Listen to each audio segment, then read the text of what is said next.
Buenos días a todos y a todas. Muchas gracias por acompañarnos en esta tercera sesión del año 2025 en el Seminario Permanente de Corporalidades. En esta ocasión tenemos la presencia de la doctora Anabel Yawit García, quien estará el día con nosotros presentándonos una conferencia. La doctora Anabel trabaja actualmente como profesora investigadora en el Centro de Estudios Antropológicos del Colegio de Michoacán en Zamora. Es doctora en Sociología por el Instituto de Ciencias Sociales y Humanidades de la UAP y cuenta con una maestría en Antropología Social por el CIESAS Pacífico Sur, así como una licenciatura con doble especialidad en Antropología y en Estudio de las Mujeres y de Género en el Kenyon College. En 2017 fue galardonada con el premio Fray Bernardino de Sahagún por el INAH gracias a su tesis de maestría.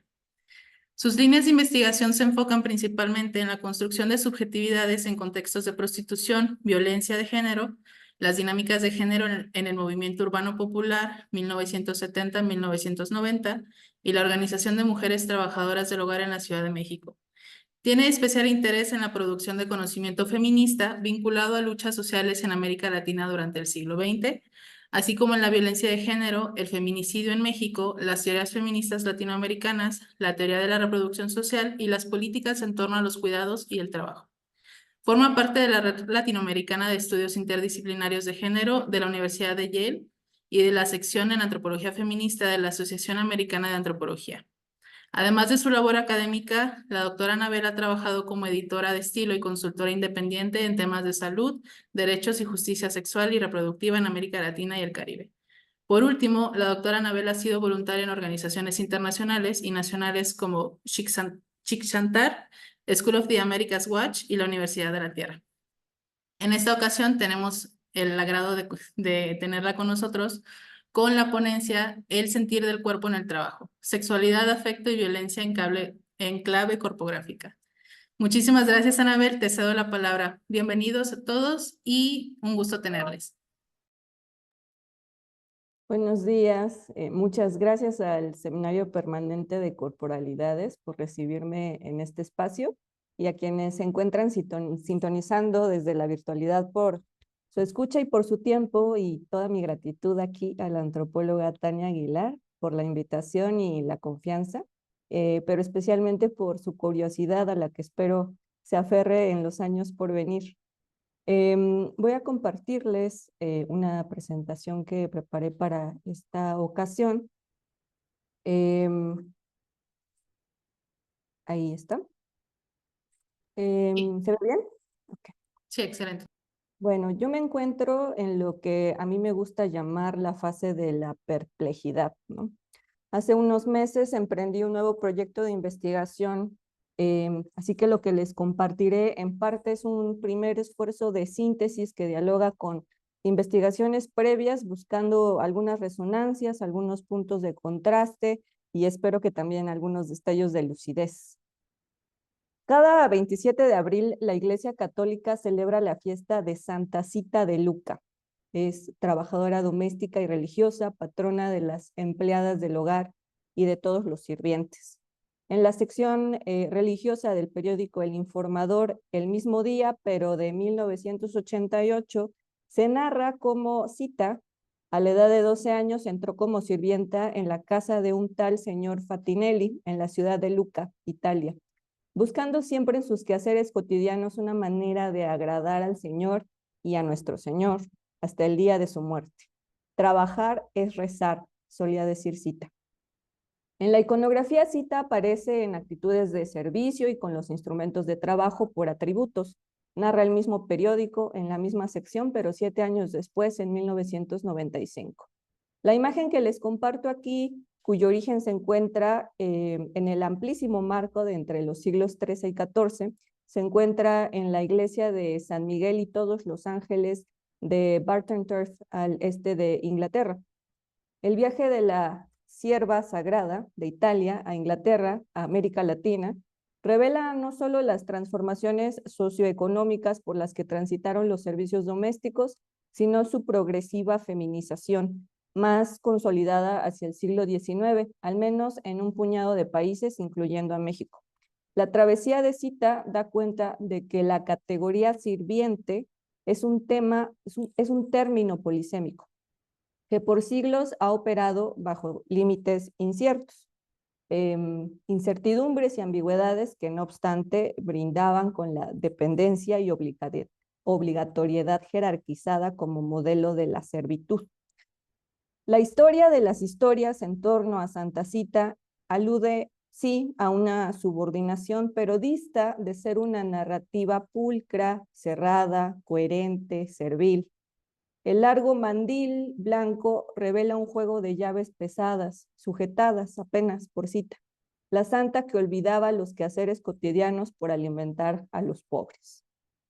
Una extraña traducción al español de uno de los rezos dedicados a la santa dice: Santa Cita, ayúdame a tener paciencia y a hacer todos los sacrificios que me imponen los trabajos domésticos. Guarden la oración, guarden el mandil y guarden la irreverencia. Una mujer se quita la gorra, me mira, hace un gesto cómplice. No es una sonrisa media, sino apenas una mueca que yo respondo con un suspiro y un leve asentimiento que me lleva a mirar el suelo. Ella se arrodilla sobre uno de los dos reclinatorios rojos, desgastados por el peso de muchas rodillas, de muchos codos, de la devoción hecha postura. Se persina y agacha la cabeza. La gorra descansa entre sus manos. Me compré una pequeña estampa enmicada del Señor de los Trabajos, protector de las personas que no tienen empleo y de las que sí, en las causas difíciles y desesperadas, recitaba en voz alta el señor que las vendía en la entrada de la iglesia. La gente entraba y salía con prisa, se hincaban, se persinaban y se marchaban, pero no ella. Éramos las únicas personas en la parroquia.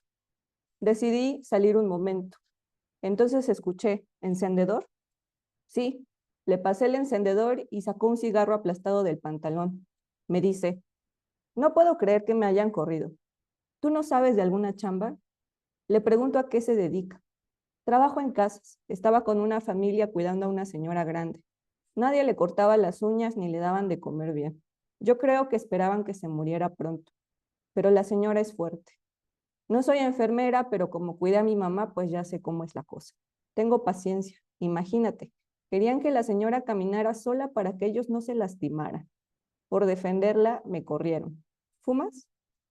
Volvimos a entrar cuando notamos a un joven detrás de la reja que cerca la iglesia, fumando alguna droga, asumimos, de una lata de cerveza Victoria. Las velas titilaban en una esquina bajo números romanos dorados zigzagueantes sobre la pared de piedra.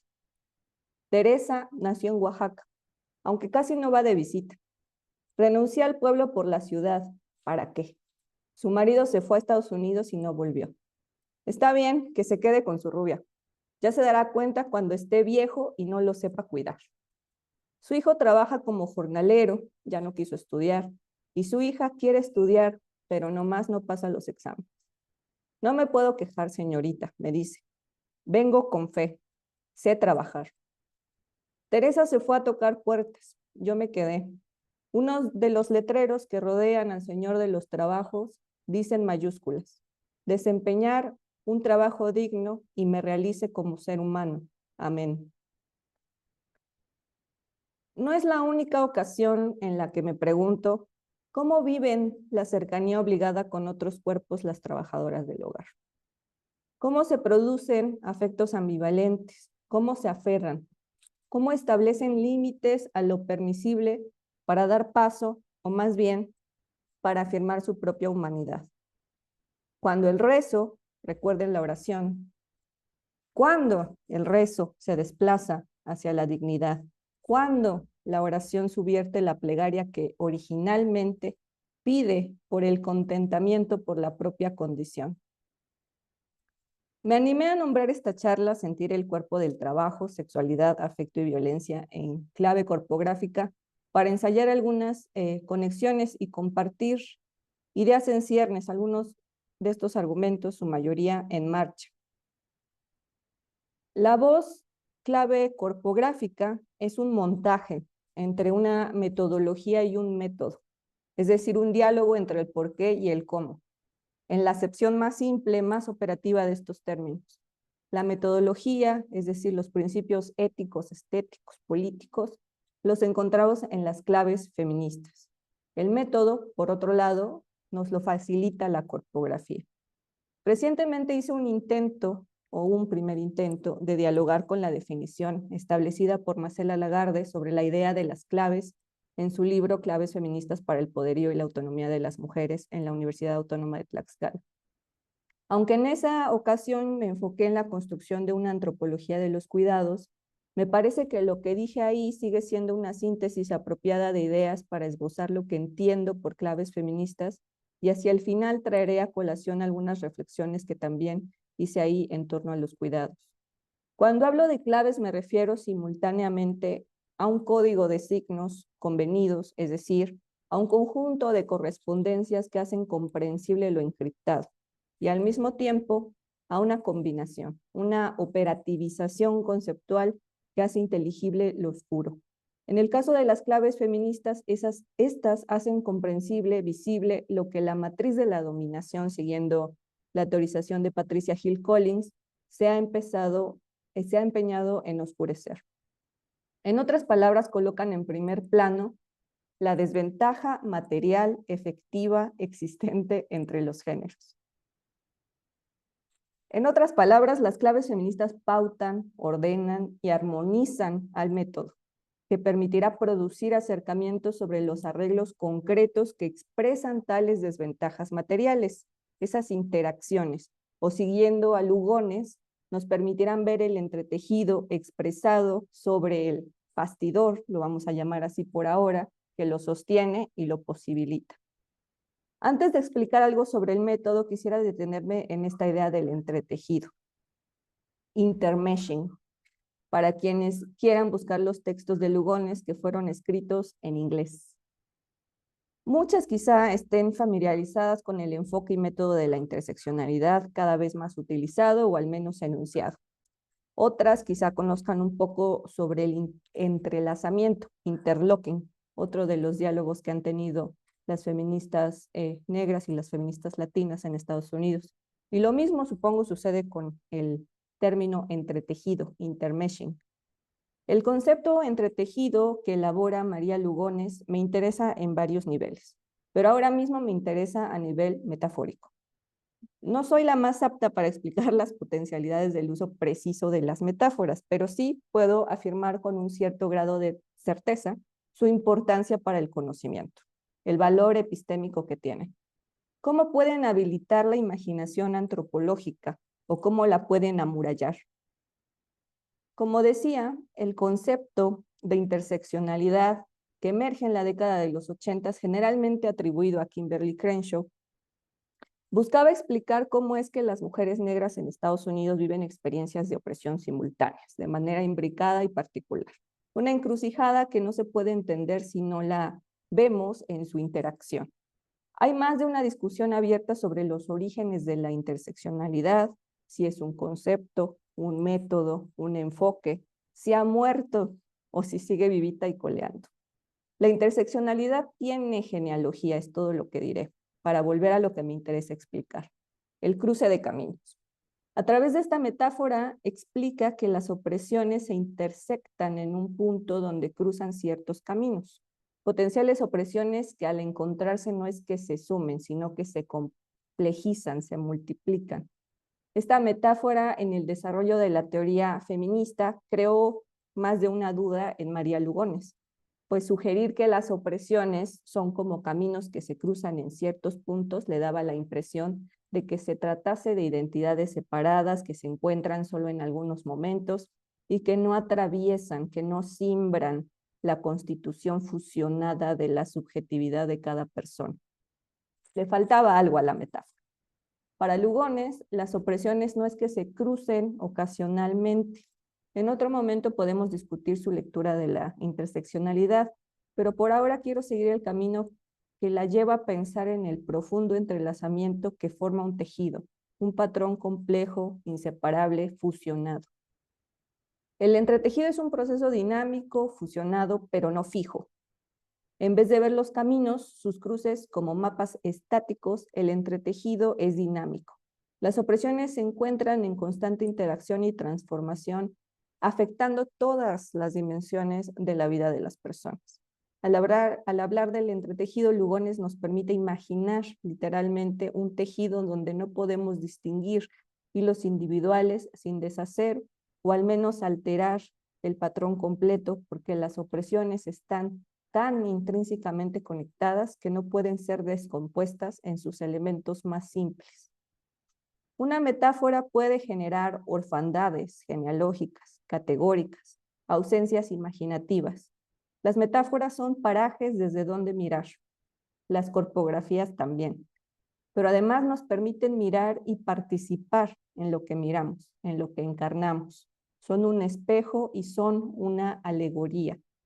Así como las opresiones no van por un lado o por otro, encontrándose a veces y separándose otras, ubicarlas en el cuerpo no supone necesariamente un mapeo, una ubicación precisa, una serie de coordenadas, una direccionalidad. La corpografía no ubica en ese sentido más llano de la geografía. No busca separar, encajonar ni localizar para pensarnos en fragmentos desperdigados que apenas se reconocen, sino que parte de otro supuesto, uno sí material, pero también aclaratorio. La corpografía ilumina ese entretejido, ciertas tonalidades, y encandila, a veces con destreza, otras con sobriedad, arquitecturas, quizá más bien panoramas, bocetos de un complejo entretejido. La palabra corpografía en sí misma juega con una serie de posibilidades creativas que parten de sostener como punto de partida los cuerpos, las grafías, las geografías, las coreografías. Este acercamiento ha sido descrito como un importante desplazamiento para dar la palabra al cuerpo o para profundizar en las gramáticas del mundo sensible, como dice Planella Rivera. Los acercamientos a la corpografía como método son variados. Hay quienes se valen de post-its, símbolos, colores, collage, sellos, imágenes con palabras para elicitar asociaciones, recortes, telas, hilos. Hay quienes implementan siluetas preconcebidas sobre lo que hace a un cuerpo y quienes prefieren partir de la hoja en blanco, permitiendo la autorrepresentación. Se preguntaría la poeta Erika Martínez, ¿cuánto cuerpo tendría que perder para dejar de ser yo? Los acercamientos posibles a la corpografía gozan de un dinamismo, de una adaptabilidad que alcanza para cavilar sobre temáticas como la movilidad, los deportes, el cambio climático, el dinero, la sexualidad, la salud, la violencia, el género, el territorio, la religión, etc. Las preguntas van desde ¿qué siento cuando camino sola? ¿Cuáles son los límites del ser mujer futbolista? ¿Hasta qué insultos verbales has recibido sobre tu cuerpo? O una de mis indagaciones actuales, ¿cómo viven la cercanía obligada con otros cuerpos las trabajadoras del hogar? Cuando Teresa me describía cómo le cortaban las uñas a la señora que cuidaba, movía las manos, se encogía un poco. Me explicaba que se tenía que hincar a veces, tirarse pecho tierra si la señora estaba en su silla de ruedas. Le conté sobre mi proyecto. Cargo a todos lados las impresiones de mis hallazgos en el archivo. Le compartí la misma foto que aparece en el cartel para esta charla. ¿Cómo crees? ¿Un peligro? La fotoelicitación es un acercamiento cualitativo que se ha utilizado en la investigación social. En mi caso, he utilizado las fotos del archivo para dialogar con las trabajadoras del hogar sobre las configuraciones históricas de la servidumbre, los discursos mediáticos, las tecnologías, la construcción de la peligrosidad. Después del diálogo, invito a la creación de corpografías individuales. No es la fotoelicitación usual, pues las noticias contienen textos, discursos. Es una elicitación visual, pero también narrativa, que es disputada, ampliada o confirmada colectivamente desde el presente. Este ha sido mi acercamiento a los archivos como antropóloga. Son las personas que conocemos las que nos permiten conocerlas cuando nos planteamos una duda en la forma de un proyecto de investigación, quienes al exponerse a nuestras dudas nos abren esa puerta al ensayo, a la incomodidad, al juego que tanto abraza mi colega, la doctora Laura Rush. En ese encuentro con lo otro, nos dirige necesariamente a alejarnos de esa tranquilidad anestesiante del camino ya trazado, de lo seguro. ¿Quién puede predecir algo en medio del encuentro? La verdad es que es casi un alivio en estos tiempos vivir sabiendo que lo único que podemos predecir es la sorpresa, o eso imagino que le afirmo a Kapuscinski mientras lo leo últimamente. Me fui bien atrás entonces, así, a propósito, buscando imágenes. Encontré tantas que no sabía cuáles compartirlas a ustedes ni cuáles compartirles a las trabajadoras del hogar con quienes dialogo, ya que me encuentro precisamente en este proceso de articular un primer borrador. Regresaré a las corpografías. He utilizado la corpografía para tallerear diversas temáticas con grupos de mujeres. Aquí les voy a compartir 3 experiencias distintas. No voy a ahondar mucho en las especificidades como quiénes participaron, dónde se llevaron a cabo estos ejercicios, etcétera, como un compromiso previo asumido con quienes realicé algunos de estos ejercicios, no todos, por lo que haré generalizaciones sobre los hallazgos, enfocándome principalmente en el método y lo que me permitió comprender sobre cierto tema, sobre cierto concepto. Habrá muchos suspensos, entonces, pues algunas reflexiones entrarán en breve a procesos de dictaminación, así que el suspenso espero que no sea tan largo, pero por ahora espero que las puedan pensar estas ideas como agitaciones. Retomaré hacia el final el diálogo también entre la fotoelicitación y la corpografía, que es un experimento en marcha. El primer ejercicio que les quiero compartir es un ejercicio que hice con un grupo de mujeres sobre las violencias verbales. La pregunta, ¿qué violencias verbales ha sufrido?, fue el eje que articuló ese proyecto.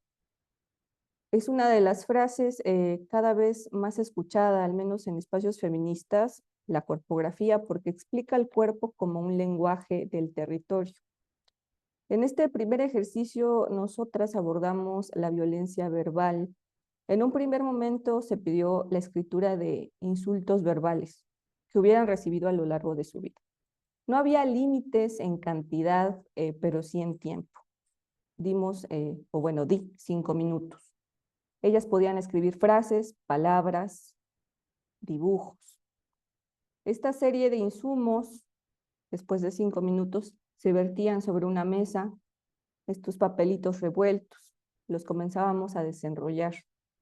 Íbamos ordenándolos, cuáles se repetían, cuáles no. Inútil, falsa, machorra, fácil. Y una amplia variedad de insultos llenaron la mesa. Llegaron muchísimas frases, ¿no? Como, pues es que eres vieja, estás bien fea, nunca vas a conseguir marido. En este punto, el ejercicio podría haber tomado diferentes rutas.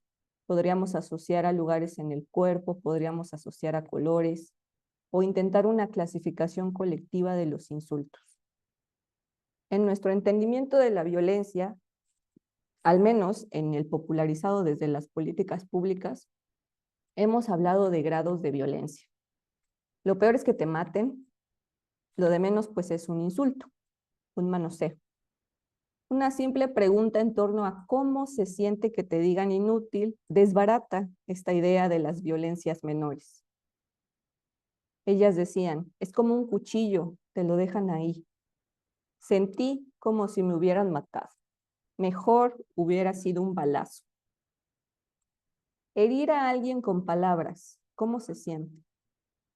No voy a terminar de contar aquí el desenlace de este ejercicio, pero cada corpografía construye su propio relato o se deja llevar por los movimientos de quienes lo interpretan, tal como sucede con la coreografía o con una partitura que de entrada pareciera que tiene que sonar igual, aunque cualquier músico sabría que no es así, de igual manera cualquier corpógrafo. La corpografía no revela una sumatoria de identidades, rompe incluso los criterios de reconocimiento del sí misma, pues habita una profusión de sentido, de lógicas corpóreo-afectivas. Un segundo ejercicio, quizá el primero, no, como el tercero, porque los otros dos no los voy a contar, pero bueno, esto fue en 2020, en medio de la pandemia. Mis acercamientos con la corpografía antes del 2020 casi siempre aludían a ejercicios relacionados con la territorialidad para explicitar esa interacción con nuestros territorios, la montaña, el río, la milpa, corpografías de la alimentación también que permitían registrar o al menos aludir a lo que nos nutre. Si bien esos acercamientos me parecían sumamente importantes, a mí en ese entonces me interesaba más ir sobre las genealogías y los afectos, jugando siempre con las palabras, los mapas, el cuerpo y los montajes. Uno de los temas más importantes para anudar problemáticas en torno a la sexualidad, a la violencia y a los afectos es el amor. Armé un programa que facilité con mi colega Ana Laura Villegas con una serie de ejercicios creativos que realmente buscaban ser un espacio de formación política para acercarnos al amor críticamente, problematizar el desamor y familiarizarnos con el marco legal sobre la erradicación de la violencia contra las mujeres. Yo entendía que para muchas mujeres era importante contar sus historias sin ser revictimizadas, vulneradas, juzgadas. ¿Cómo viven las mujeres el desamor y el amor? Parte de mis investigaciones previas me habían hecho entender no solo que el desamor es vivido como una violencia por las mujeres, gracias a las enseñanzas de Marcela Lagarde. La extinción del vínculo afectivo deriva en cambios tan intensos como los del enamoramiento mismo. Cambios que, aunque expresados separadamente, aluden a un impacto generalizado. Los verbos torturar, desgarrar, martirizar, apenas parecen hacerle justicia a esa miseria desgarradora. Susan Sontag, menos sutil que yo, en su libro Renacida, diría que amar es como entregarse a ser desollado y saber que en cualquier momento la otra persona podría irse llevándose tu piel. Intenso. Repliqué el siguiente ejercicio con pequeñas variaciones. El ejercicio consistía en dar una silueta con 3 preguntas que guiarían el camino para ralentizar qué emociones evocamos en torno al amor. ¿Qué quiero mapear? ¿Qué siento? ¿Dónde lo siento? Una vez identificadas las emociones, tenían que dibujar. Dibujar incluía la posibilidad de poder utilizar programas como Canva, acudir al collage, al bordado. Algunas veces este ejercicio lo realicé con siluetas, otras sin siluetas. Algunas veces el ejercicio fue dejado como tarea para que lo hicieran en sus casas, otras hecho al momento, unas con materiales a propósito asociados con la violencia, otros no. Cada variación iluminaba un matiz ligeramente diferente. En una corpografía, no tengo muchas fotografías de las corpografías porque son personales, pero en una corpografía, por eso voy a acudir a la descripción, escribía una colega, el mundo sin mí, atravesando todo su cuerpo. Había cuerpos rodeados por enredaderas de hojas, cabezas enarboladas por aros saturninos, úteros con colores arcoíris sin color, manos de donde florecían flores, cuerpos sin boca, pies con grilletes pesados, frentes donde nacía un sol cíclope, manos, muchas manos, disputándose un pedazo de una silueta negra sin rostro, un cuerpo hecho de hilos rojos rodeado de púas. Imágenes que para cualquiera que pensara en el amor podrían causar un cierto shock, pero que realmente son parte de esa experiencia. No fueron las variaciones en las oraciones a cita ni las variaciones en la propia historia de las historias de la santa las que me simbran una y otra vez en las preguntas cómo viven la cercanía obligada con otras trabajadoras del hogar. Los límites en torno a lo que se define el trabajo del hogar son bastante porosos. Lo fueron en el pasado y lo siguen siendo. Gracias al renovado auge feminista han surgido muchas formulaciones contemporáneas que sintetizan lo que a mí me gusta pensar como uno de nuestros mejores anhelos. Los cuidados son políticos. En un esfuerzo interdisciplinar he cada vez más recurrido a estos archivos, buscando entender o más bien buscando encontrarme, porque inevitablemente Soy antropóloga y estoy aferrada al encuentro como experiencia vital para pensar. Y ahí he encontrado muchas imágenes que me han ayudado para dialogar con las trabajadoras del hogar. La que puse para esta presentación en específico, que está ahora ahí, data del 4 de marzo de 1911 y proviene del periódico El Heraldo. Ahí se anuncia la venta de cochecitos plegadizos. El título, bastante escandaloso, se lee: Los brazos de la niñera son un peligro para su hijo. El texto dice: el desagradable manoseo, el contacto con el cuerpo, a veces no muy pulero, de la sirvienta, las posiciones forzadas que se obliga a tomar al niño, etcétera, etcétera, son causa de muchas de las enfermedades que aquejan a los infantes. El remedio está a la mano. Cualquiera de estos dos cochecitos provee a su pequeño de un espacio cómodo e higiénico donde reposar durante sus paseos. No mostré esta noticia en específico cuando hice un ejercicio colectivo de fotoelicitación donde apenas presenté otras 5 imágenes sobre robos, infidelidades, avisos de ocasión y organización política. Nada ajeno en realidad a la experiencia de las trabajadoras del hogar de hoy en día.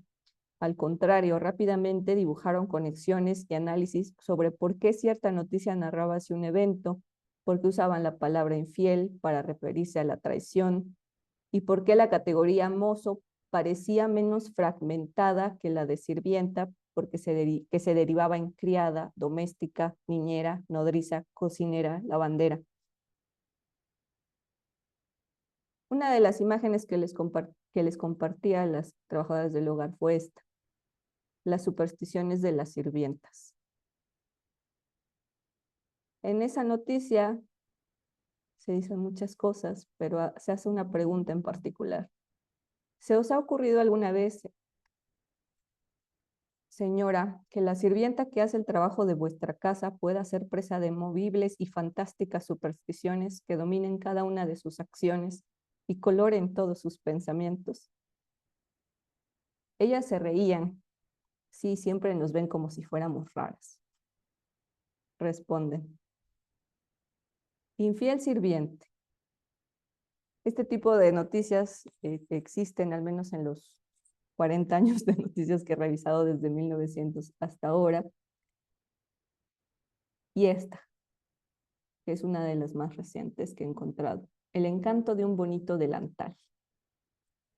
Acuérdense del mandil de la señora Santa Cita. Esta noticia es muy interesante, pero solo les voy a compartir una de las pequeñas frases que viene dentro de la misma. Pero si me veo como la mismísima criada, protestaba una joven damita al contemplarse ante el espejo con su delantal. No es verdad, esta prenda, llevada con distinción y elegancia, es algo completamente diferente que distingue a la señora de la sirvienta. La realización de corpografías laborales con trabajadoras del hogar después de hacer este ejercicio de fotoelicitación a mí me ha permitido un diálogo abierto sobre el archivo que recrea una memoria colectiva y también me permite explicitar ciertas aristas afectivas, corporales y biográficas que permiten sentir al archivo y hacer ver ciertos órdenes emocionales. Ellas se preguntan: si así me siento yo, ¿cómo se habrán sentido ellas? El higienismo, como pueden ver, sin entrar muy a profundidad en estos pedazos de noticias, permeaba en ese entonces y permeó desde 1900, y estoy segura que voy a seguir encontrando noticias de este tipo. Las experiencias de las trabajadoras del hogar en ese momento usaban las categorías sirvienta, criada, doméstica, etcétera. Pero estas específicamente que les mostré, que son mayormente de 1910, se encuentran, por ejemplo, anuncios no solo del coches pegadizos, sino también de cubrecolchones para evitar que las criadas contaminaran esos preciados muebles, ¿no?, de los bien cuidados hogares. Los adulterios de los amos con las sirvientas son también leídos en clave higienista, ¿no? Las señoras se quejaban y decían: ¿cómo me engañó con ella, no? Ella ni siquiera es limpia, era uno de los insultos. La sección de sirvientes en los avisos de ocasión también enfatizaba esa misma cualidad. Solicito muchacha limpia. En la corpografía que hicimos con las trabajadoras del hogar, una colectiva en específico, no necesariamente hablaban ya de este tipo de insultos. Más bien hablaban de sus dolores. Me duele la espalda. Tachaban todas las articulaciones del cuerpo. Utilizaban la palabra organizar en la cabeza. Corazones quebrándose por las niñas, los niños que cuidan. Hablaban de taquicardia, de insomnio, de ansiedad, de frustración, de pesadez, de estrés. Esas fueron las palabras que fueron colocando. Con Teresa, la mujer que conocí cuando fui a visitar al Señor de los Trabajos, no hicimos una corpografía individual. Teresa no pertenece a organizaciones políticas, no conoce a otras trabajadoras del hogar. Dice que las ve, amoladas como yo, me dice, por no estudiar, y se ríe. La dinámica que he propuesto para este ejercicio con las trabajadoras del hogar la he llamado corpografías históricas del trabajo del hogar. Por ahora no he variado mucho en las notas de prensa que les comparto. Hay algunas preguntas iniciales que nos han servido para pensar sobre las notas de prensa en términos corporales, visuales y emocionales. Por ejemplo, ¿qué imágenes o palabras predominan en la narrativa que nos cuentan estas notas de prensa? ¿Qué estereotipos aparecen sobre el cuerpo y la identidad de las trabajadoras del hogar? ¿En qué aspectos estas representaciones han cambiado o se han mantenido? En las siluetas ellas trazan y asocian colores con dolencias, malestares, cambios físicos, emocionales, sensaciones corporales asociadas a distintas tareas, a ciertas sustancias como el cloro, que utilizan en sus actividades del día a día. Ahora voy a hablar un poquito del contexto en el que se da mi trabajo, que tiene que ver con la consolidación de un sindicato nacional de trabajadores y trabajadoras del hogar que apenas sucedió en 2015, aunque existen varios intentos desde 1900, al menos en lo que yo he trazado y seguramente desde antes. Para mi sorpresa, no hay muchas estadísticas oficiales sobre cuántas mujeres indígenas son trabajadoras del hogar, por ejemplo, en la Ciudad de México.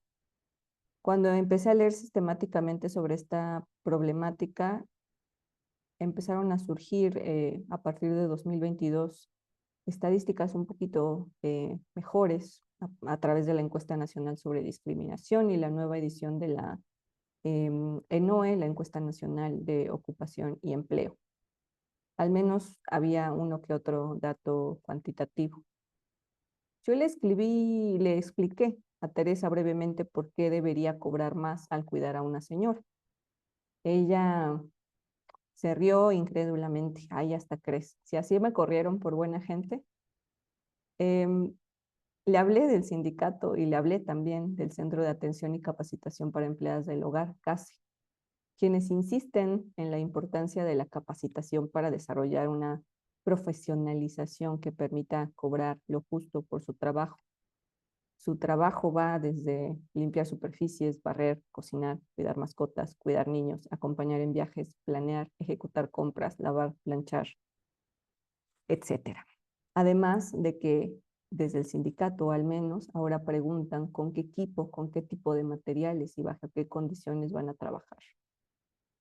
Todo esto que mencioné puede ser parte de las actividades de una trabajadora del hogar, eso y más. Escuchar los problemas de las parejas, por ejemplo. Cuando pensé en el título de esta charla me remití al trabajo primero. Quería volver al trabajo, pero inevitablemente regreso a los cuidados, como una categoría que me da una entrada distinta. Lo que más parece afectarles a ellas últimamente es cuidar a un bebé. La mayoría me cuentan historias en las que existen esas ambigüedades afectivas. Adelina, por ejemplo, me dice, luego nos buscan más a nosotras que a sus propias mamás. No creas, les debe generar un conflicto a ellas. Debe doler, ¿no? Que tu nene busque a la niñera. La pregunta que me hacía, ¿cómo vive en la cercanía obligada con otros cuerpos las trabajadoras del hogar? Implica una hipótesis del salario que obliga. Pero a decir verdad, así como la historia de la servitud revela falta de límites, la falta de límites también a veces es asumida, aunque no paguen extra. Ellas se quedan con las niñas para que no estén solas, aunque por eso no puedan estar con su propia familia. Entrega, devoción, sigo masticando las posibilidades. Cuidar, dice la Organización Internacional del Trabajo, está en el corazón de la humanidad. La verdad que la metáfora denota algo de importancia, pero se aferra a ecos de otra frase también muy conocida, al menos por quienes somos feministas. La mujer es el corazón del hogar. A pesar de estos usos discursivos, el verbo cuidar es una categoría útil y vital, porque nos permite observar cada vínculo como la clave para la existencia del siguiente. Y en esta interdependencia entendemos que por cuidar nos referimos a actitudes, actividades, comportamientos, emociones, responsabilidades y relaciones directamente vinculadas con el sostenimiento de la vida cotidiana e intergeneracionalmente. La lección a mí me parece bastante clara. No nos podemos aferrar a separar eso que está inevitablemente interconectado. Tal y como nos sucede cuando nos obsesionamos con un tema, un concepto o una idea, nos encontramos con la bella y muy humana palabra complejidad. El cuidado, los cuidados y el cuidar han sido definidos y redefinidos una y otra vez. Los debates han versado sobre cómo deberían proporcionarse, quién y para qué debería proporcionarlos, en qué consisten, etc. Por ahora me ha interesado enfocarme en 3 dimensiones para nutrir esa idea que les contaba al principio de una antropología feminista de los cuidados: la ética, la política económica y la cultural. Cada una de estas dimensiones han venido confluyendo más y más. No es casual que para avanzar una economía feminista necesitemos una ética, para establecer una ética necesitemos procesos de aculturación y así. Desde los aportes pioneros de Carol Gilligan en el libro En una voz distinta, donde se articula la idea de una ética del cuidado, hasta el hermoso libro de Sarah Ahmed, Vivir una libra feminista, trazo, leo y conecto varios bocetos de lo que pienso es una visión intempestiva. Pienso que si en 1902 las sirvientas se unían para avanzar un manuscrito con una plataforma política con miras hacia una política laboral justa, podríamos desde más acá interrumpir esa linealidad del tiempo, suspender esa ilusión continuista. Yo no quiero causar incomodidad entre quienes sí son especialistas del pensamiento de Walter Benjamin, pero he retomado muy libremente la idea de la imagen dialéctica, una visión que también pienso intempestiva de la historia, que quiebra el presente con un destello acrónico. De ahí que me haya interesado la fotoelicitación. Hay algo de atemporal en estos esfuerzos organizativos aparentemente pasados que condensa múltiples temporalidades en un instante. Una hora que implosiona la invisibilidad. La figuración visual de estas sirvientas conversando sobre cómo mejorar sus vidas colectivamente y encontrando la manera para escribir un manuscrito de demandas en 1902. Esta imagen subvierte nuestras ideas sobre el pasado y sobre el futuro. Dialoga y nutre ese canto feminista contemporáneo que conocemos bien, ahora que estamos juntas, ahora que sí nos ven. La enajenación quizá nos ha convencido o arrebatado, quizá sería un mejor verbo, de la capacidad de intervenir en el curso de la vida material. Entonces, cada una de nosotras, los y las pequeñas sujetas, parecemos estar como condenadas a no tener ninguna capacidad de intervención en esas grandes tendencias del capital. Ni en 1912 compraron la idea de que las mujeres somos las encargadas de vestir, alimentar, cuidar, parir, criar a los obreros del futuro. Ni Santa Cita hacía los quehaceres. El feminismo ha buscado desmontar esas categorías binarias como trabajo, hogar, producción, reproducción, público, privado y visible, invisible.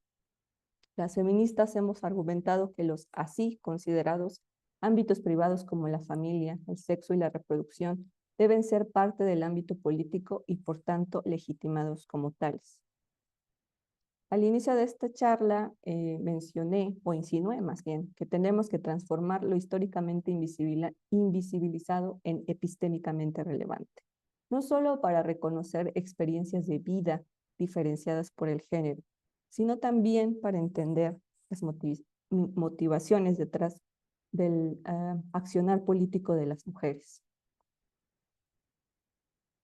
Paradójicamente, a la par que se expulsa a las mujeres de la escena política, que se las oculta y se promueve activamente su invisibilidad social, se despliega un exhibicionismo notable en términos físicos. En palabras de Monique Wittig, las mujeres son muy visibles como seres sexuales, pero como seres sociales son totalmente invisibles. Dentro de la ambición de todo lo que podría articular hoy, la verdad es que solo alcancé a esbozarles las aristas por donde busco conectarme desde la disciplina antropológica con los cuidados, las discusiones en torno a los cuerpos y los afectos. He venido leyendo con entusiasmo cómo se han insertado los cuidados para pensar las crisis socioecológicas y las reciprocidades radicales, y me parece que queda todo por construir. Así que lo voy a dejar aquí para que tengamos un poco de tiempo para algunas preguntas y les agradezco muchísimo la atención. Muchísimas gracias, Anabel. Muy interesante. Me encanta la manera en la que has estado tratando de articular este gran proyecto que nos has compartido. No sé si alguien de los que están aquí presentes en Zoom quiere tomar la palabra para hacer alguna pregunta a Anabel. Por el momento, en el chat había visto que Mitzi Flores comenta, me resulta muy interesante la corpografía como instrumento proyectivo en el caso de las mujeres cuidadoras de infantes y vejeces. Y Yasmín Escalante pregunta si es posible la recomendación de bibliografía sobre el tema de la historia de la servitud. ¿Contesto o este? Si le puedes contestar a Yasmín y en lo que articulo unas preguntas. Está bien. Sí, Jazmín, hay varias literatura. Yo en específico ahora empecé a leer sobre Santa Cita, precisamente porque es la santa de la servitud, y en esa búsqueda que he hecho he encontrado muchísima literatura en torno a la historia de la servitud que te puedo compartir.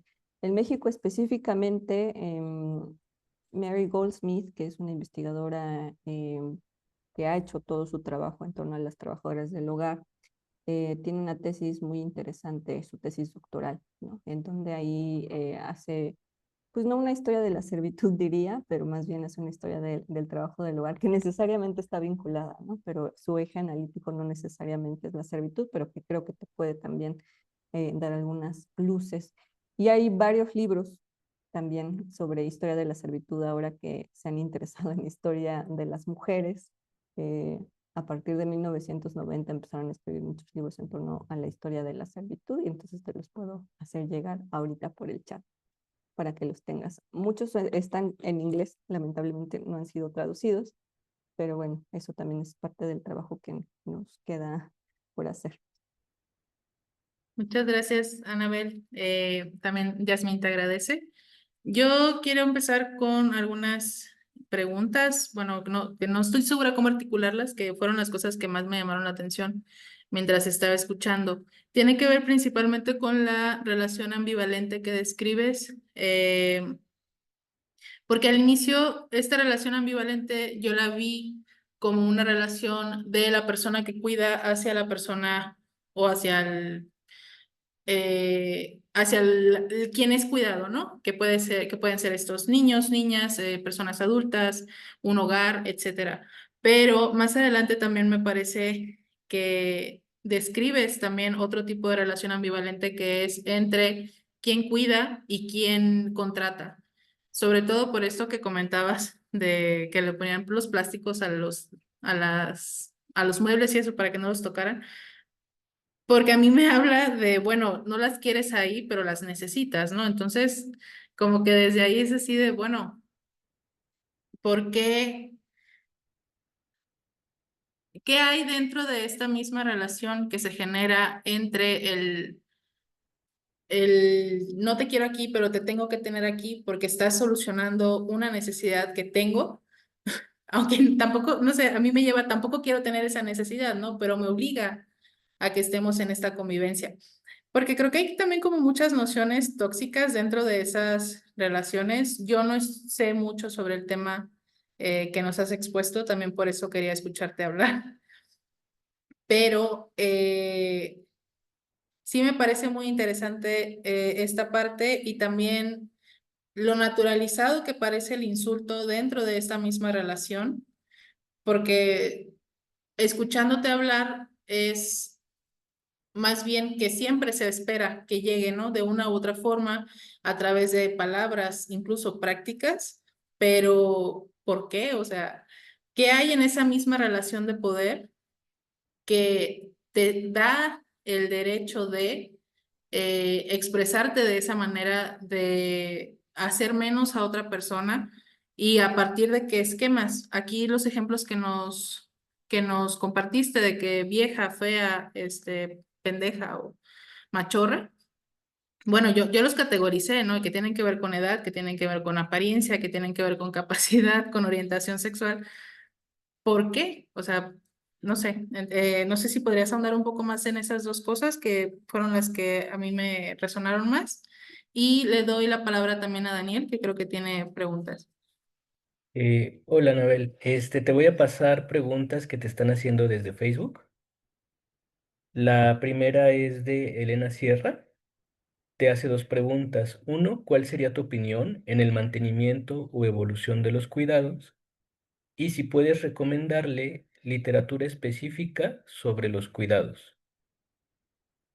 Y tienes otra pregunta por parte de Sandra, que también solicita bibliografía, pero orientada a las corpografías.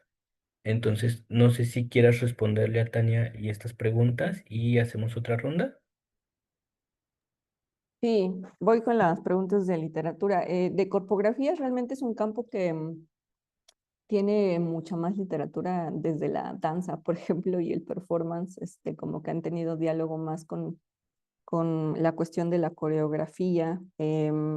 Luego, dentro de las discusiones sobre cuerpo-territorio, también puedes encontrar, no necesariamente le llaman corpografía, pero como que retoman esta idea, porque en la literatura de Estados Unidos es body mapping, ¿no? Como mapeo corporal. Entonces, no necesariamente es como esta combinación corpografía como tal, ¿no?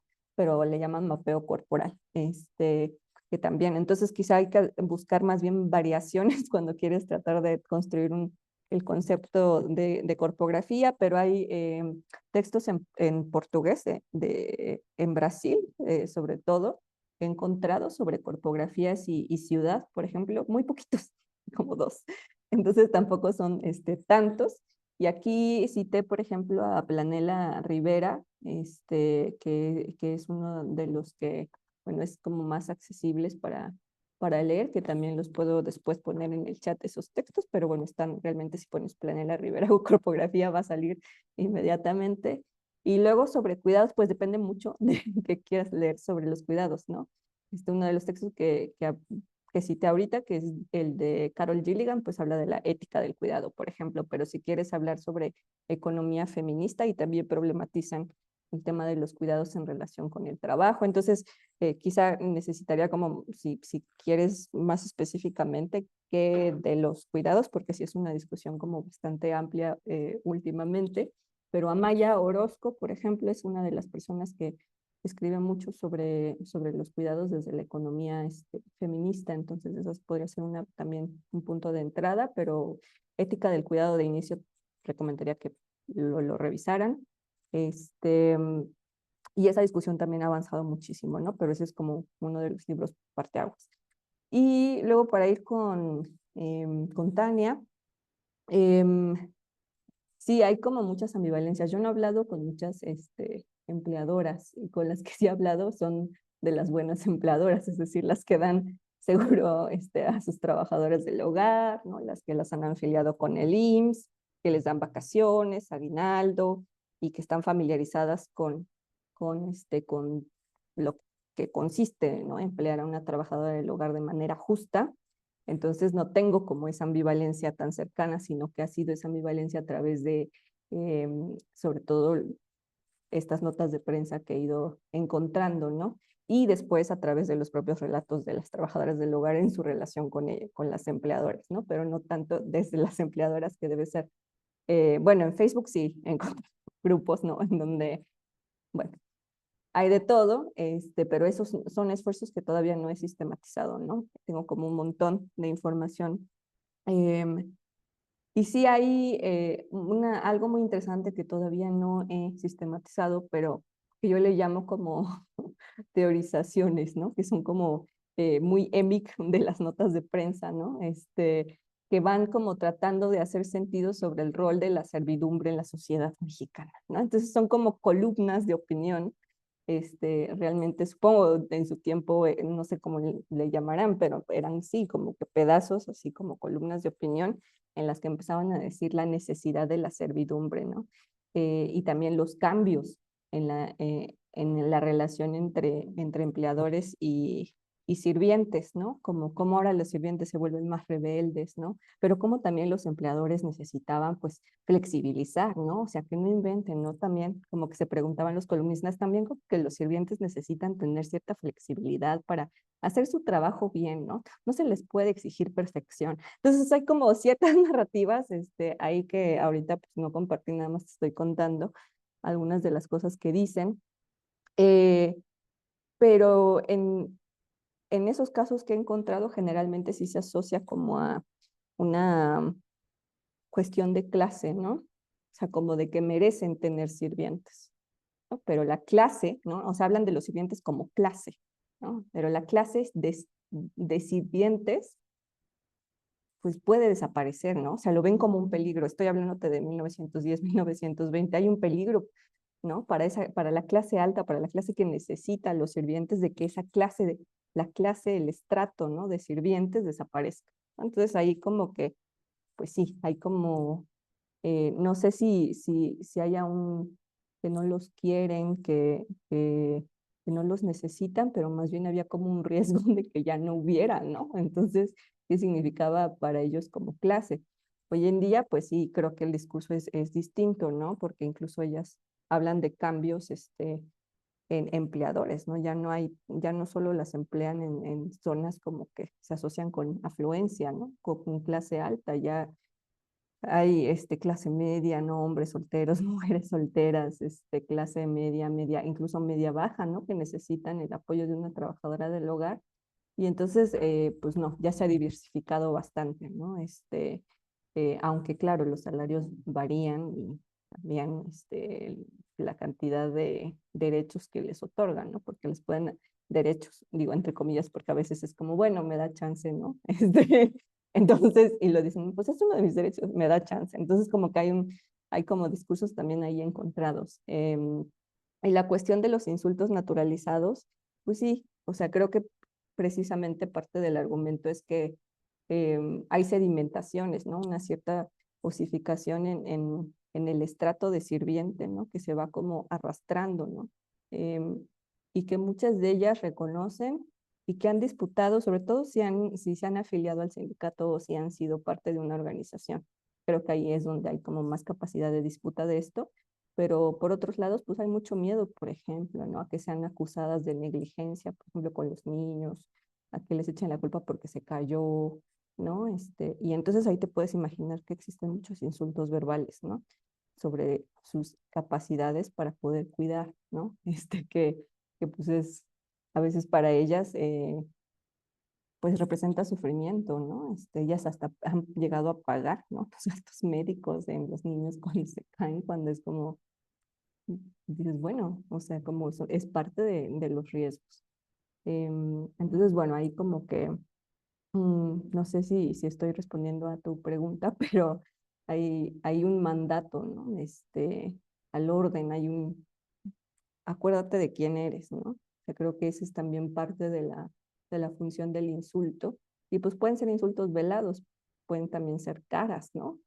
Como dicen, ay, no, es que me hizo una cara. Y tú dices, o sea, claro, ya no es necesario tampoco que te insulte como una palabra como inútil, ¿no? Pero te hacen la cara, ¿no? Entonces tú ya sabes que te está diciendo que acuérdate, ¿no? Pues aquí el que te está empleando soy yo. Aquí el que tiene el poder soy yo. Eso diría. Sí, sí me respondiste. Lo que yo quería era más información. Me parece fascinante. Le doy la palabra a Daniel. Gracias, Ana. Si quieres, Jazmín puso otros comentarios. Si Ok, quieres, léelos y ahorita hago mis preguntas. va. Bueno, te paso las preguntas de Jazmín. Jazmín pregunta, ¿por qué escogiste esta técnica de fotolicitación para tu investigación? ¿Qué te daba, qué no encontraste en la simple entrevista o en la narración etnográfica? Y aparte pone otro comentario. Dice que ella no había escuchado de esta técnica y que si por favor podrías ampliar un poco sobre tu inclinación por esta modalidad a la hora de investigar.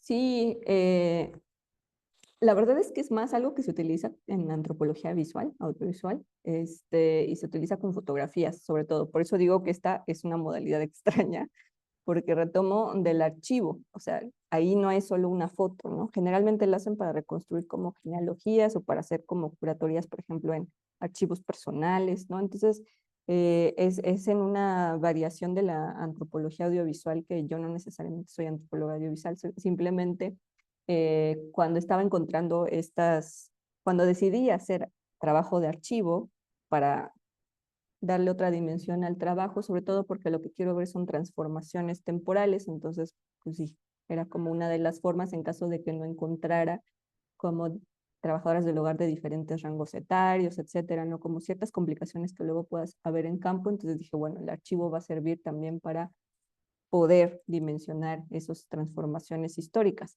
Por eso fui al archivo. Y ya una vez en el archivo, bueno, es trabajo bastante solitario, de nuevo como que soy antropóloga, ¿no? Entonces realmente yo necesito como hablar con las personas, estar como en la acción, estar ahí. Y estar en el archivo a veces me dislocaba mucho, ¿no? Entonces decía, bueno, necesito poner en diálogo esto que estoy viendo aquí. Y además se me ocurrió que parte de una de las estrategias de reciprocidad podría ser hacer un archivo de una memoria de las trabajadoras del hogar que ellas pudieran tener, ¿no? Entonces dije, bueno, voy a hacer, ¿para qué va a servir hacer toda esa recuperación? No solo para mi propia investigación, sino que también se los pueda dar a ellas. Y entonces así fui pensando en cómo podría crear un diálogo a partir de estos hallazgos en el archivo y me acordé de la fotolicitación y dije, bueno, podría hacer eso, pero sin fotos, con notas de prensa y intenté dije, bueno, a ver, voy a hacer un experimento, a ver cómo sale y la verdad es que fue bastante eh, fructífero. O sea, yo presentaba una nota y ni siquiera había como preguntado nada, ya estaban como así, ¿no? Yo le puedo decir, pienso esto, ¿no? Y además no encontró aquello y ya se preguntó y bueno, entonces era como finalmente tener un diálogo, ¿no?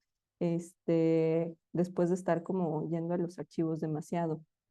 Creo que ahí fue donde pude, no abandonado ni lo etnográfico ni la entrevista, sino más bien creo que por mi orientación etnográfica me fui, ¿no? A hacer ese diálogo entre investigación archivística más como histórica, eh, en diálogo con las trabajadoras del hogar. Entonces sí, o sea, hay mucho teorizado desde la antropología audiovisual sobre la fotolicitación, si quieres buscarlo, Jazmín, pero sí fue así. Entonces fue bastante sobre la marcha que como que elaboré esa metodología que no había pensado, porque en realidad yo estaba haciendo más archivo, trabajo etnográfico, los veía como cosas separadas, como metodologías separadas, y después dije, bueno, ¿por qué no los pongo a dialogar? Y así sucedió. Perfecto. ¿Te hicieron otra pregunta en Facebook? Vamos a priorizar a las personas también de allá.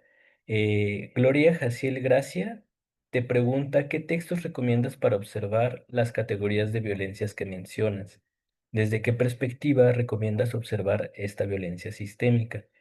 Esa sería la pregunta de Gloria, que creo que va también por recomendaciones bibliográficas. Y ya quiero hacerte yo mis preguntas también. Lo de Santa Cita se me hizo muy interesante, también lo del Señor de los Trabajos.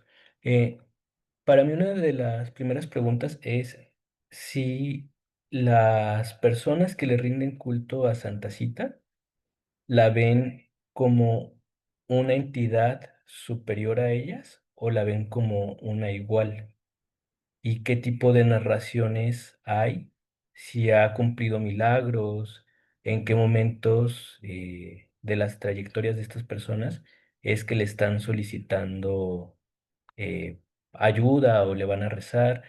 O sea, si es una devoción constante, por decirlo de alguna manera, o si más bien es como muy puntual en ciertos puntos específicos. Y la otra es si Santa Cita le sirve a otros santos que existan esa clase de narraciones, porque obviamente se está sacralizando a esta mujer, a Cita, pero dentro de la jerarquía sagrada de todo el santoral católico, como qué lugar se le está dando o está ocupando, porque creo que muchas veces las narraciones de las personas sobre la vida de los santos luego es muy interesante. Una amiga de nosotros nos contaba sobre San Sebastián, sobre Santa Anita y San Agustín, que eran tres pueblos que están juntos. Pero lo que decía la gente, que generalmente estaba en conflictos, era que San Sebastián le bajó la pareja a San Agustín y la pareja era Santa Anita. Entonces, ese tipo de narraciones es como muy expresiva. También sí hay historias de, no sé, de que Santa Anita parpadeando o les respiró, ese tipo de narraciones. Esa sería una pregunta. Y la otra es, ¿qué importancia tiene la casa o el hogar donde trabajan ellas?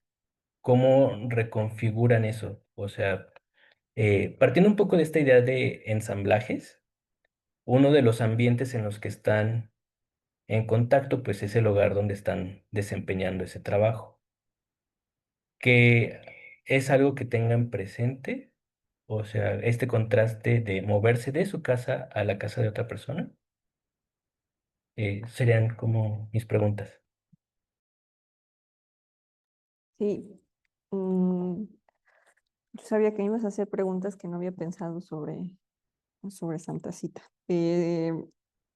Voy a empezar con la cuestión de las violencias, a ver si entendí bien. O sea, creo que busca recomendación de cómo abordarlas en un taller, es lo que entendí no. No, las violencias que tú identificas a Ujú, través de tu enfoque, ujú.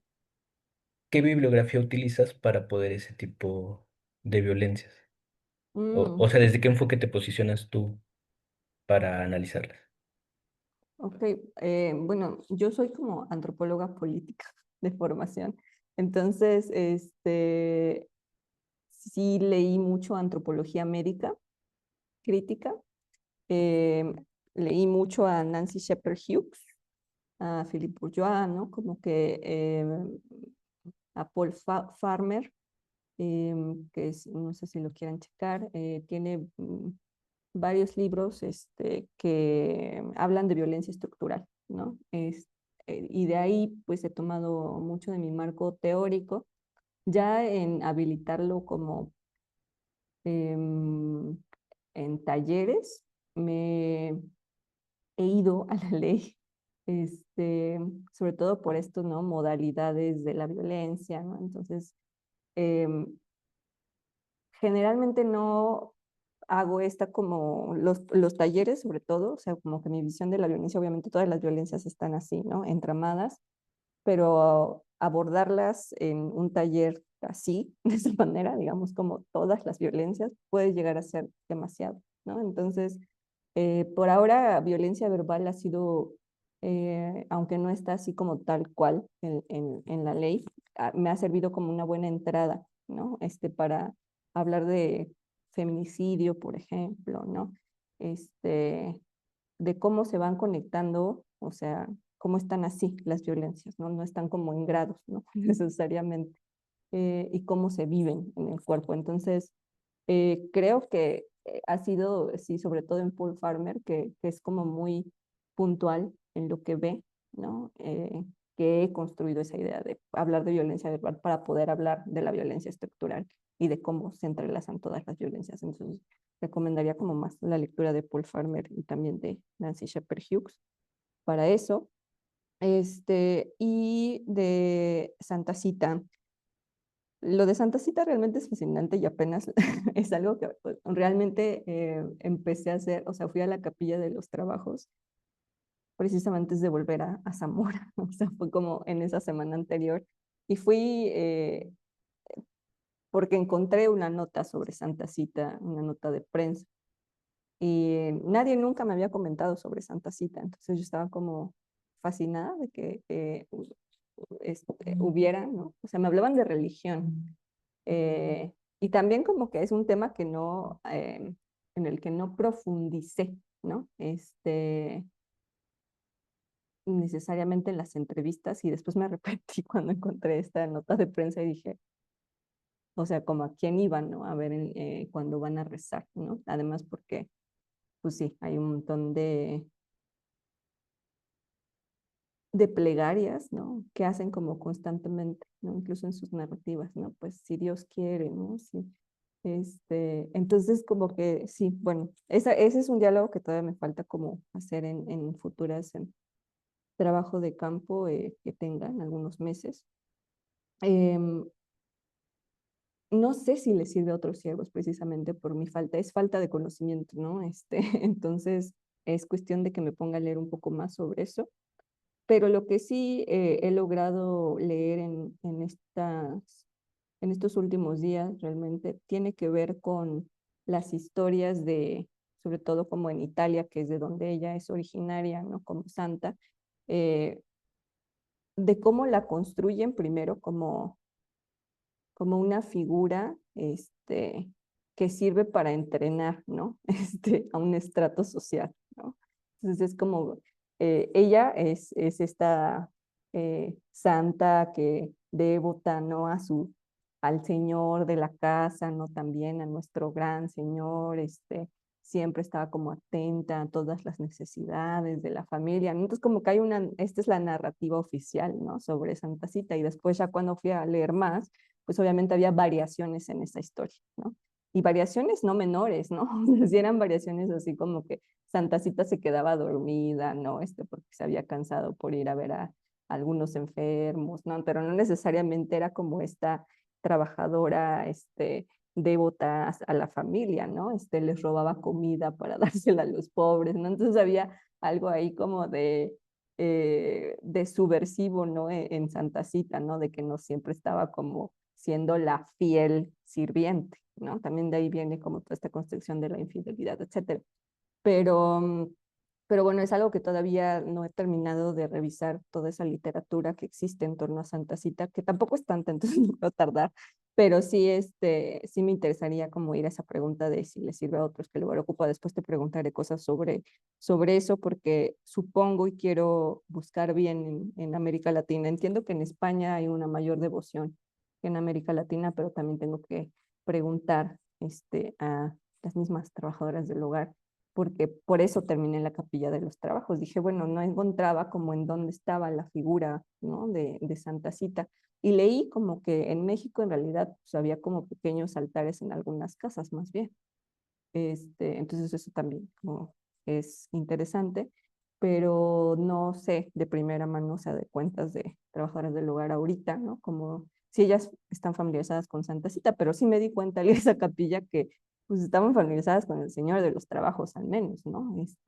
Entonces no sé si la ven como eso, como una entidad superior o hay algo de igual, pero en el Señor de los Trabajos definitivamente hay como o sea, van por la bendición, ¿no? O sea, van a buscar trabajo y por eso es así como que pasan, ¿no? Pasan antes de irse a la entrevista, ¿no? Me tocó como ver a varios, y no eran trabajadores del hogar, todos obviamente, ¿no? Pero traían como sus títulos universitarios, ¿no? Los dejaban, como una muestra de que habían logrado cierta cosa y luego como que, incluso no me había pasado, tampoco voy muy seguido a las iglesias, ¿no? Pero estaban diciendo en voz alta, gracias por haberme conseguido trabajo, ¿no? Que es algo que, pues sí, o sea, me choqueó, supongo, porque no voy tanto. Entonces decía, pensé que era todo siempre en silencio, ¿no?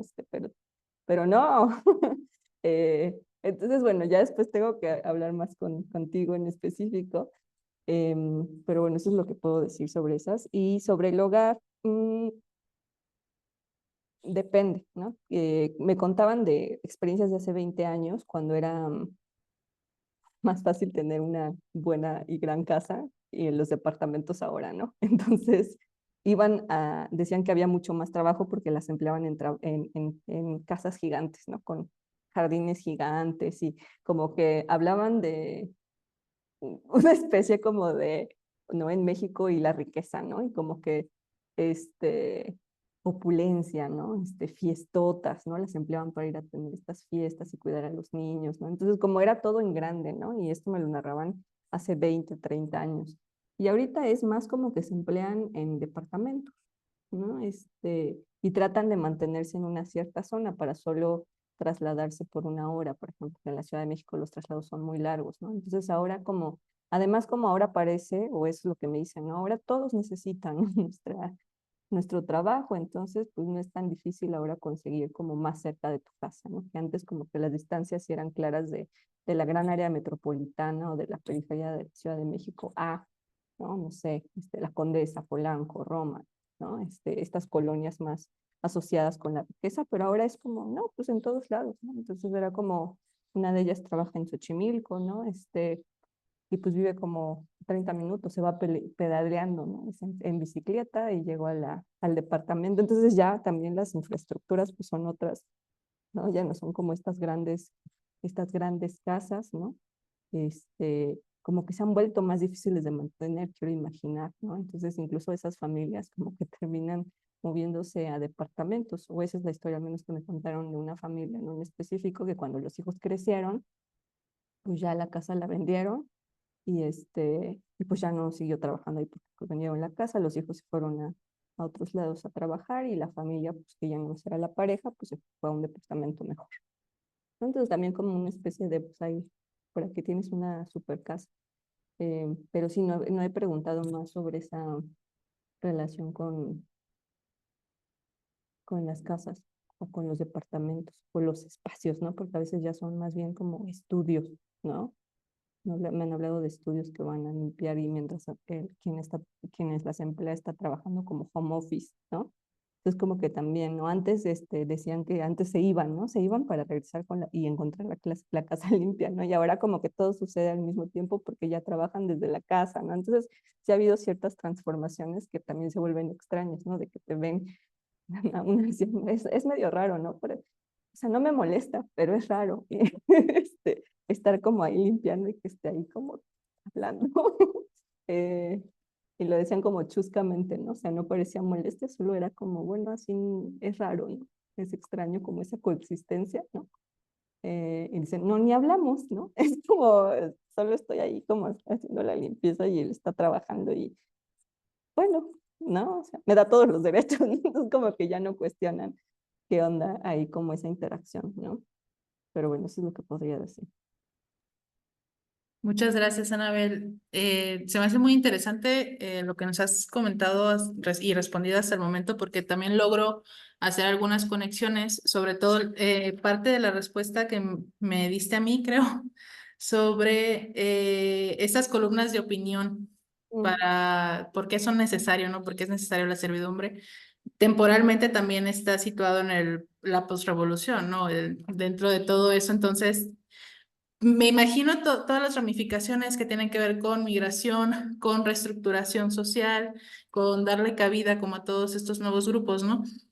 Entonces, en ese sentido, te quería como una pequeña recomendación también que puede ser metodológica y en este diálogo con los archivos, esta se la agradezco a una investigadora que se la aprendí Lo que ella hacía y que te puede servir sobre todo en esta exploración de la parte como afectiva o de ciertas palabras clave es buscarlas en los diccionarios de la época. Ujú. Todo, por ejemplo, esto de pasión, ¿no? O, eh, no sé, no se me ocurre otra. Pero estas palabras, buscarlas para ver cuál era la acepción, ¿no? Que tenía en el momento. Ella en el archivo del internet creo que hay un diccionario de 1914 que es como más o menos de la época y que te puede servir también como para interpretar estos textos desde como la visión de pues de los años. Te comparto también unos comentarios que han dejado aquí en Zoom y que han dejado en Facebook. Lupita Núñez, creo que en respuesta a una de las explicaciones que estabas dando, dice, la violencia verbal entraría en violencia psicológica basándolo en la Ley General de Acceso a las Mujeres a una Vida Libre de Violencias. Ese es uno. También en Facebook, Itza escribe, en Zamora existió un sindicato para las trabajadoras del hogar llamado Santa Cita. Flor Urbina lo documentó. Creo que ese dato te podría servir también como para explorar ese. Itza también está con nosotros en el Colmich. Entonces, información de primera mano. Y Ana R. Kia escribe, recordaba las clases que tomó Mariana Rodríguez, influencer de Nuevo León, bajo esta idea de que para saber mandar hay que saber hacer, recomendando a las mujeres de clase alta tomar el curso y enviar a sus trabajadoras al curso para que hicieran las cosas de acuerdo a las expectativas de esta clase. Es decir, que hay estratos dentro de las trabajadoras del hogar y cuidados. Seguramente no es lo mismo trabajar para las ricos que para la clase trabajadora que se ha visto en necesidad de externalizar el trabajo doméstico. Y pues a menos de que alguien más, bueno, también Marisela aquí nos escribe que qué chida charla. Muchas gracias, Anabel.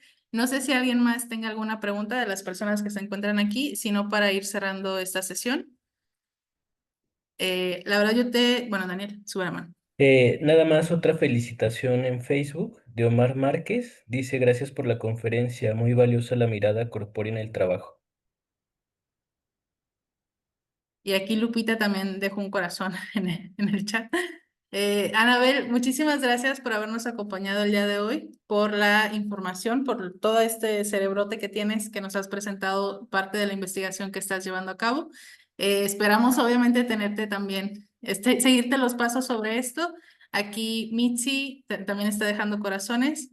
Muchas gracias a las personas que nos acompañaron aquí en Zoom y que estuvieron al pendiente también en Facebook, que expresaron sus comentarios y sus preguntas. Y hasta la próxima. Muchísimas gracias. Gracias.